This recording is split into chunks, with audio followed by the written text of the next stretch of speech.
لا الہ الا اللہ محمد رسول اللہ لا الہ الا اللہ محمد رسول اللہ۔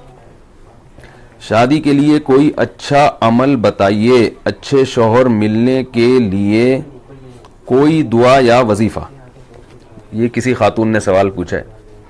دیکھو میری عادت ہے میں صحیح جواب دیتا ہوں ٹھیک ہے نا، میری عادت ہے کہ میں کوشش کرتا ہوں کہ سیاسی جواب نہ دوں، جو بات صحیح ہے وہ کر دوں۔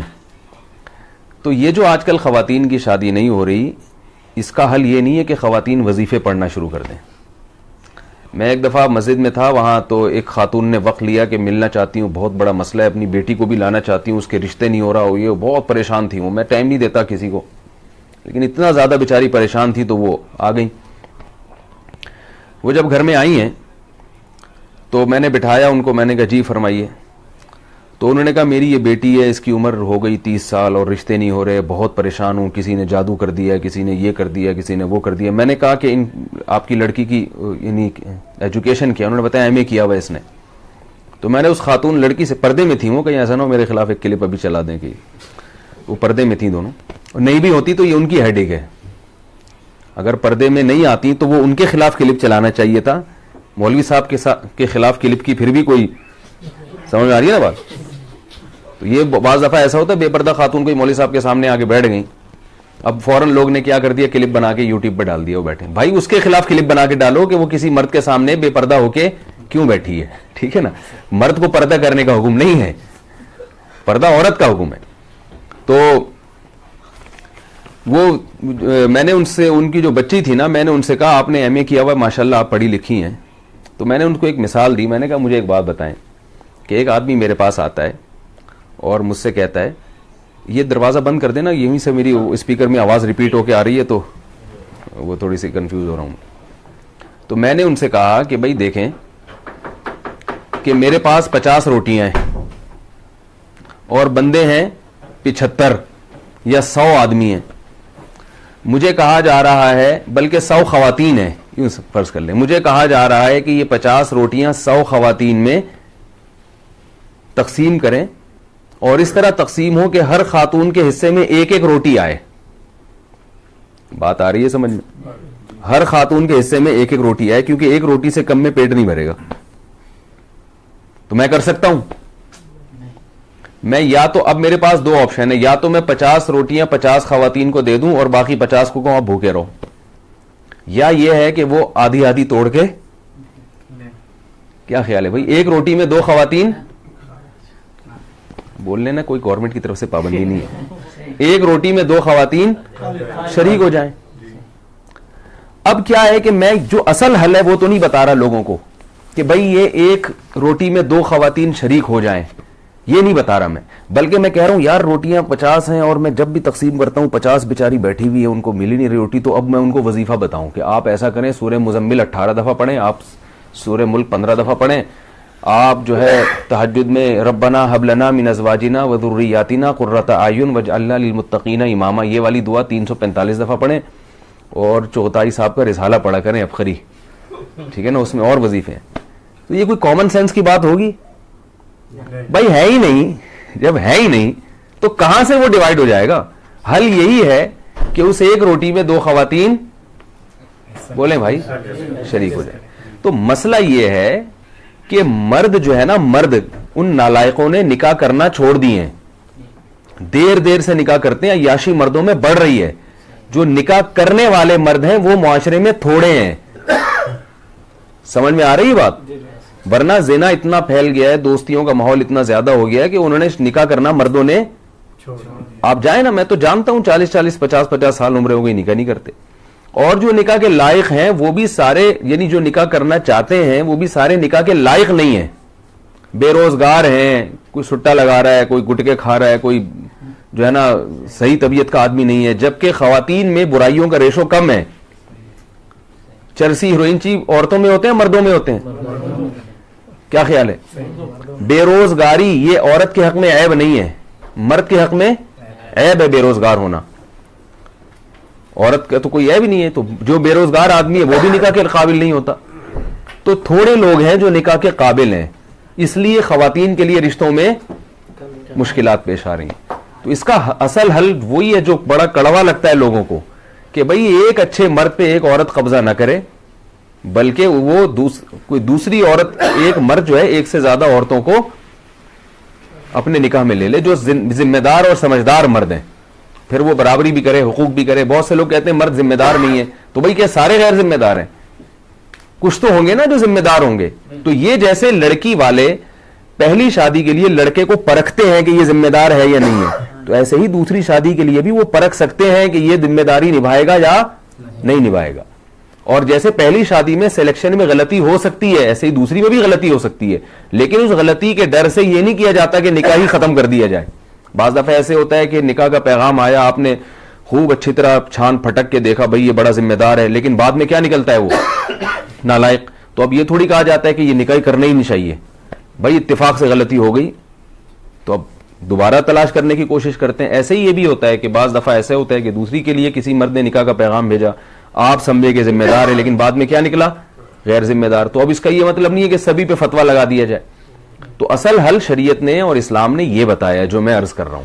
تو جب تک اس کو معاشرے میں فروغ نہیں دیں گے, خواتین کے مشکلات حل نہیں ہوں گی. آپ عربوں میں جا کے دیکھ لو, پہلے تو عربوں میں یہ تصور نہیں تھا سعودی عرب میں کہ کوئی خاتون کی عمر زیادہ ہو جائے یا وہ بیوہ ہو دوبارہ شادی نہ ہو. اب سعودی عرب میں اتنے مسائل کھڑے ہو گئے ہیں, لڑکیوں کی عمریں نکلتی چلی جا رہی ہیں. عربوں میں ایسا ہو گیا ہے, حالانکہ یہاں تو جہیز کا رواج بھی نہیں ہے. تو یہ پوری دنیا میں ایک المیہ بن چکا ہے, اس لیے کہ مردوں میں عیاشی بڑھ رہی ہے, زنا پھیل رہا ہے, لڑکیوں سے دوستیوں کا رواج بڑھ رہا ہے, طلاقوں کا ریشو بڑھتا چلا جا رہا ہے. تو ذمہ دار آدمی مارکیٹ میں کم نہیں ہے, شارٹ ہیں. مارکیٹ میں کیا ہو رہے ہیں, شارٹ بھی ہیں اور مہنگے ہوتے جا رہے ہیں. جو چیز مارکیٹ میں شارٹ ہوتی ہے وہ کیا ہوتی ہے, مہنگی ہوتی ہے. تو مہنگے ہوتے جا رہے ہیں. تو جب مہنگے ہوتے جا رہے ہیں تو ان کے نخرے بڑھے.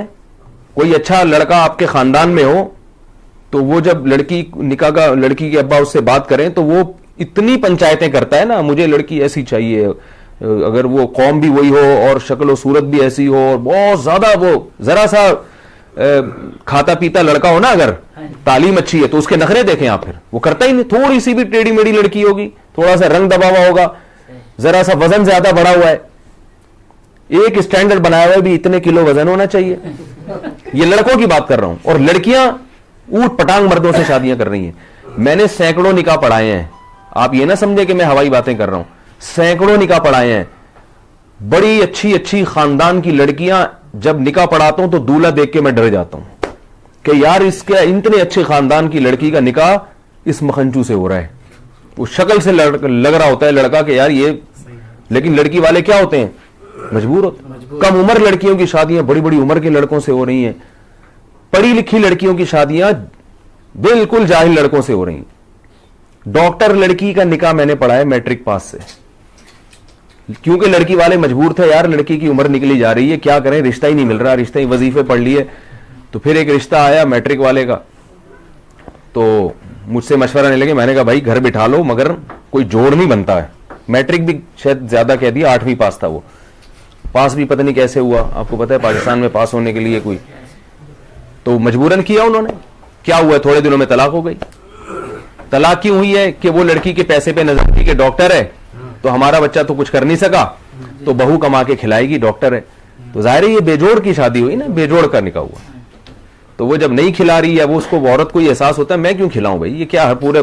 پھر ایسے ایسے نالائق خاندان ہیں کہ لڑکی شوہر کو پال رہی ہے. یہ سب میرے مشاہدے کی باتیں کر رہا ہوں میں, ہوائی اخباری رپورٹیں نہیں پیش کر رہا, مشاہدے کی باتیں کر رہا ہوں کہ لڑکی اپنے شوہر کو بھی کھلا رہی ہے اور بالآخر پھر دیور کو بھی کھلا رہی ہے, ساس سسر کو بھی کما کما کے کھلا رہی ہے.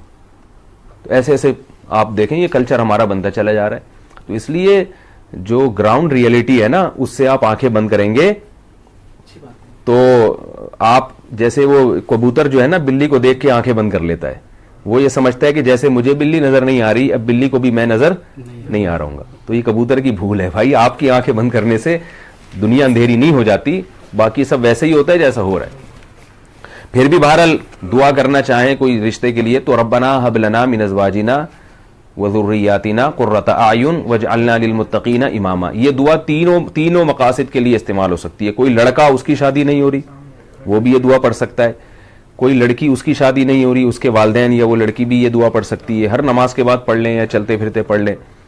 اور جس کی ہو گئی, جس بندے کی ہو گئی مگر اس کو احساس ہوا کہ نہیں ہونی چاہیے تھی, ٹھیک ہے نا, یعنی ایسی بیوی ملی بد اخلاق, تو وہ بھی یہ پڑھ سکتا ہے کہ اللہ میری آنکھوں کی ٹھنڈک بنا دے اس کو.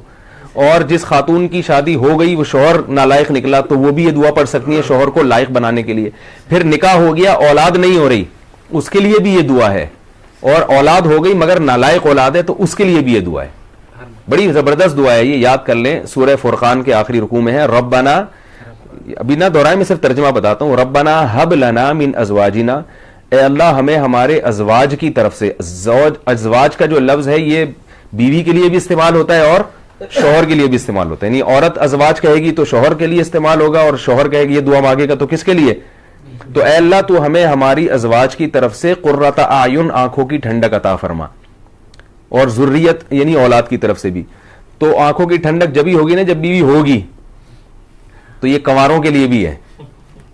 اور شوہر آنکھوں کی ٹھنڈک جب بنے گا جب عورت کا شوہر ہوگا, تو یہ یعنی شوہر کی ملنے کے لیے بھی اچھی دعا ہے. اور پھر شوہر نالائق ہے تو اس کو آنکھوں کی ٹھنڈک اللہ بنا دے اس کے لیے بھی ہے. پھر اس میں ذریات نیک یعنی اولاد کے لیے بھی ہے کہ اولاد کو بھی آنکھوں کی ٹھنڈک بنا. تو اولاد ہوگی تو آنکھوں کی ٹھنڈک بنے گی نا, تو اولاد ہونے کی بھی دعا ہے. اور اولاد اگر بگڑی ہوئی ہے جو آنکھوں کی ٹھنڈک نہیں ہے, آنکھوں میں اسے دیکھ کے مرچیں لگنا شروع ہو جاتی ہیں, ٹھیک ہے نا, ایسا نالائق اولاد ہے تو اس کے لیے بھی ہے یہ دعا. تو اس لیے یہ سورہ فرقان کی دعا ہے, آخری رکوع میں ہے ربنا ہب لنا من ازواجنا وذریاتنا قرۃ اعین واجعلنا للمتقین اماما. اور اس میں کیا ہے, اے اللہ ہمیں متقین کا امام بنا دے. اس کا کیا مطلب, ہمارے ماتحت جتنے ہوں سب نیک پرہیزگار ہوں, کیونکہ ہر ایک کے ماتحت کوئی نہ کوئی ہوتا ہے. تو ماں باپ کے ماتحت کیا ہوتی ہے, اولاد ہوتی ہے. تو اللہ ہمیں پرہیزگاروں کا امام بنا, یعنی ہماری اولاد کو کیا بنا دے, نیک بنا دے. شوہر کہہ رہے میری زوجہ کو کیا بنا دے, نیک بنا دے. تو یہ ساری اس بڑی جامع دعا ہے, اس لیے اس دعا کو مانگنا چاہیے. في قلبي دوما يغمرني من فيض ضياء